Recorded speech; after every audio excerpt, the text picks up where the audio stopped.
while living on campus, I feel like all of the options were like very unhealthy for me. Yeah. Like going and getting fast food or somewhere. And they did have a farmer's market, an ASU farmer's market. But that was only, one day a week on a Tuesday. Like if you had a class during that time, you were out of luck. Yeah. So I felt like it was all fast food, gross, and I can't believe I ate like that for a year. Yeah.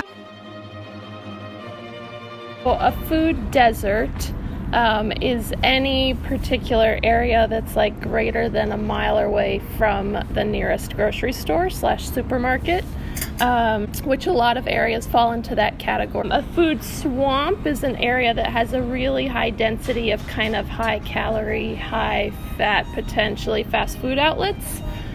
When you don't have transportation, a mile is still a mile. So when you're trying to walk with lots of bags of groceries, it's not so easy to do that. Food is there, but you just have to be creative as to how to make healthier choices. I think money is definitely an issue. Meal plans can be expensive. Lack of knowledge about what to choose, because even though we have a lot of options, like I still might want to choose the higher calorie, higher fat option. And lack of cooking skills is, I think, a big piece of it as well, because schools, like high schools, don't have home ec programs anymore. A lot of them, it's all been cut. So where are they getting those skills if they were never taught that? And now all of a sudden, just because we're 18, we're expected to magically get skills that like teach us how to cook, manage money. Like there's a lot. So I think there's a lot of things on students' plates that we don't always take into account. Once they get to college, I think it's personal responsibility, but I also think that the community itself, like everything around ASU, like we should be making like the healthy choice the easy choice.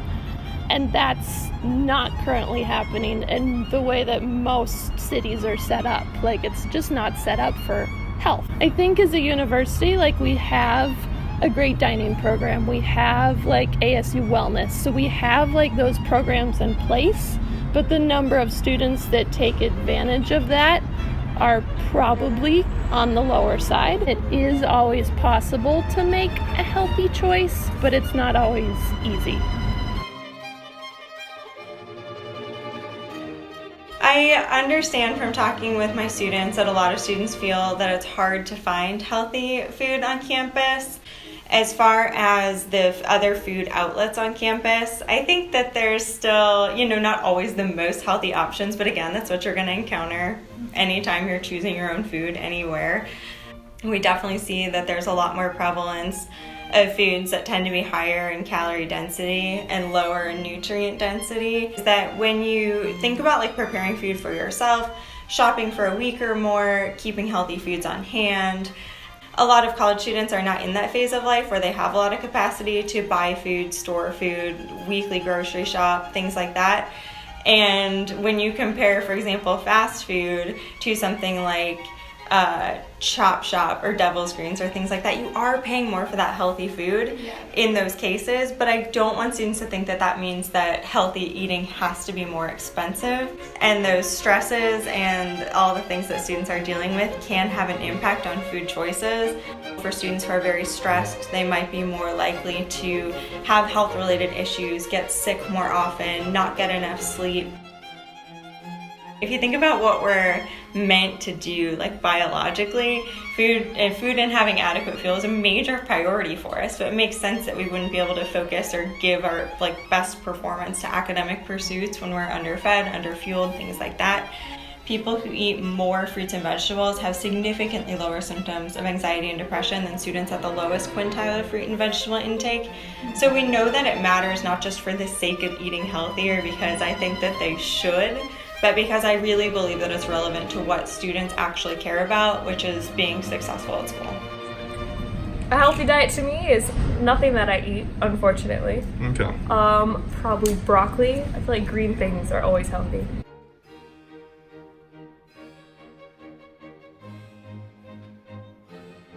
I guess I could if I like really tried hard enough and put in the effort to do the meal prep and to like do the things necessary. But honestly, I am really busy and I eat out a lot more than I should. Well, considering I work 2 jobs, I'm in a master's degree, and my dog takes up all my time, probably not.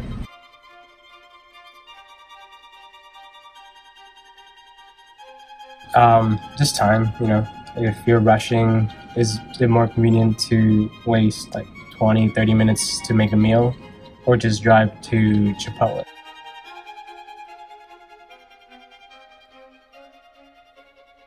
Eating at the right times, sometimes I'll miss a meal or two, or sometimes I eat it all the whole day, and I think that's not very good for my body.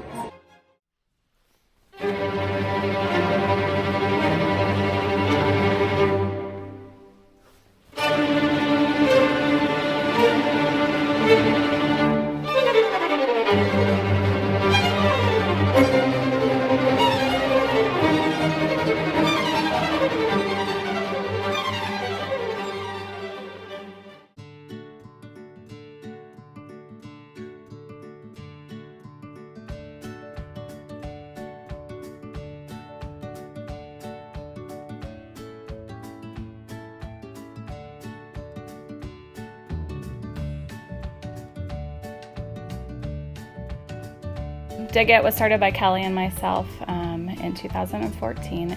Dig It also has a contract now with the school to offer the garden programming during the school day, and then we do the after-school program at Broadmoor and at 3 other schools.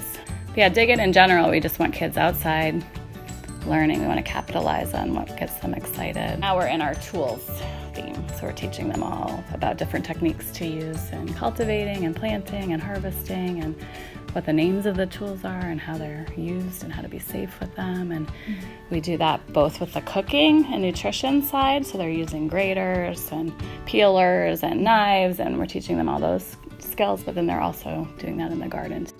Jobs fluctuate with the seasons too. It could be watering, they could be weeding, sifting, composting. We've got a half an hour for chores, half an hour for snack, and half an hour at each station. We see just a willingness to try new things when they've been in the program for a little bit longer, especially when it comes to food. That kids are just asking to do really wacky things at home that they figure must have come from Dig It. We want to be healthy stewards of the land, and that means eating locally and eating well and composting. Yeah, I think it just starts with exposure too for the kids. Grow it and then eat it and then want to eat it again. Do you guys have any favorite vegetables? Broccoli, carrots. Yeah, carrots, cucumbers, and asparagus. And asparagus? Like asparagus. Ooh. Beets, radishes, tomatoes. I would say carrots. At ASU, I took an organic farming class. So, and I don't think, like I said, I don't think it's there anymore. So, just the absence of, programs for college students especially. Like, I know people in my life now that are, like, adults and older than me that still don't know how to cook or still, like, are unfamiliar with basic vegetables that grow everywhere and are in multiple dishes that they've had. They just, can't name them. We also do, mom and parent taught classes, or just adult classes at Clark Park Farmers Market. These programs exist, and they want your bodies, and you want to be in the class. It's just that misconnect, I think.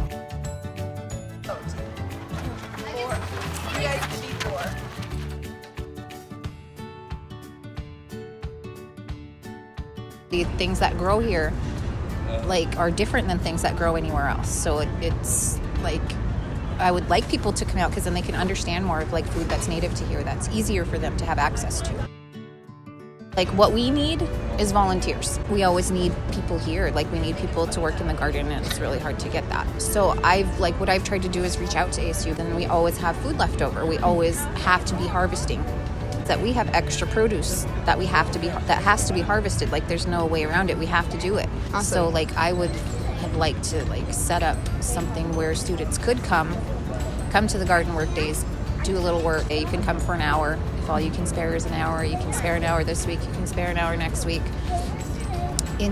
Get those 2 hours, and in that 2 hours you can have whatever fresh produce you want. And then you're also learning about what's like what grows here, what's good for you. Because when I'm at the garden work days, I try to teach people about the food that we grow and why we grow it. People are always welcome to come in on the weekends, so they can come in and they can, they can weed, they can just hang out in the garden, they can pick produce, and as long as they sign in as a volunteer and write down what they take, then that's fine with us.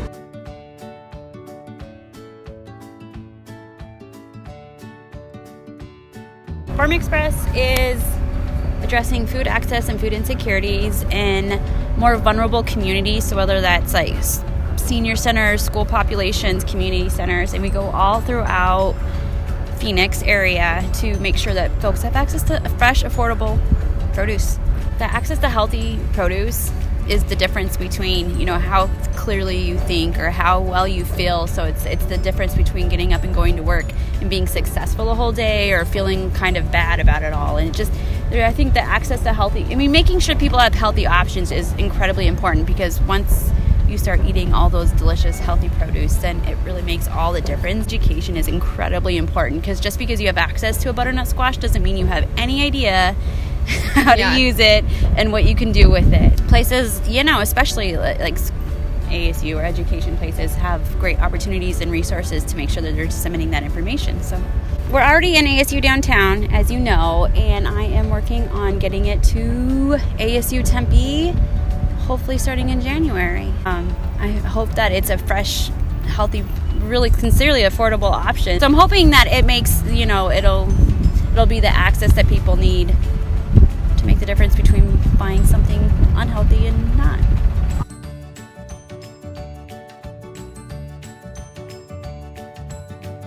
In the nutrition department where I teach, we do have like a Nutrition 100 class, which students can take as an elective, but I think it would be really cool to require all students to take that. Having having food clubs maybe, or food co-ops on campus where people can share recipes or like buy ingredients cheaper as a collective. Wanting students, once they move out of the dorms, maybe into Vista or even beyond that, to really have the ability to make healthy food instead of just relying on eating out all the time or getting the pre-packaged things that you can just throw together. If you learn even some basic skills on how to cook, then that'll help you in the long run with your overall health. And these classes are taught by the campus nutritionists too, so we can make sure that they're actually good recipes and not like fake nutrition science also. In terms of a real class, I don't think there's a lot of spaces available on campus for a full-scale, multiple people learning to cook at once kind of event. I know that within our own office we're trying to find how to reach out to Vista, how to get a full-scale kitchen, how to expand what we're doing. And I think that because we want to look for that, that probably mainland ASU should look into it as well, because it's not just Barrett students that are going to move out of the dorms. Everyone's going to move out of the dorms and move off the meal plan, and maybe they don't know how to cook. So it'd be a good, worthwhile investment to have nutritious, regular cooking demos in a cooking space. Colleges are realizing different aspects of health are important, and there are banners around campus saying, okay, make sure you exercise, make sure you take breaks because mental health is important, make sure you eat healthy, but then support behind that is sometimes a little lacking or fizzling. And so I do think that is something important that they should work on for the future, because right now they're telling students it's important, but there's a kind of a lack behind it of, well, here's exactly where you can go and exactly what you should do.